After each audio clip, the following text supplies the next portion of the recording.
Next Arijit. Good evening everyone. Ashis আর আমাদের সম্রাট সবকটাই পয়েন্ট বললো যে বিহেভিয়ার, স্কিল, ইনোভেশনস এগুলো খুবই দরকার। সব কিছু দরকার, সির্ফ একটা আমাদের কাজের, সেটা হচ্ছে কাজের জন্য। আমি কাজটা নিয়ে বলছি, ওকে? তো কাজ নিয়ে বলতে গেলে আমাদের এখানে কথা হচ্ছে, আমরা সকালবেলায় আসি, এসে কম্পিউটার ওপেন করি, আমরা কাজ শুরু করি।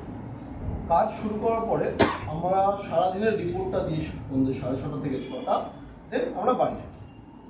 আজকে এমপ্লয়ি অফ দ্য মান্থ হওয়ার জন্য যেটা মেন দরকার কাজের সাথে, তিনটে জিনিস আমার লাগবে।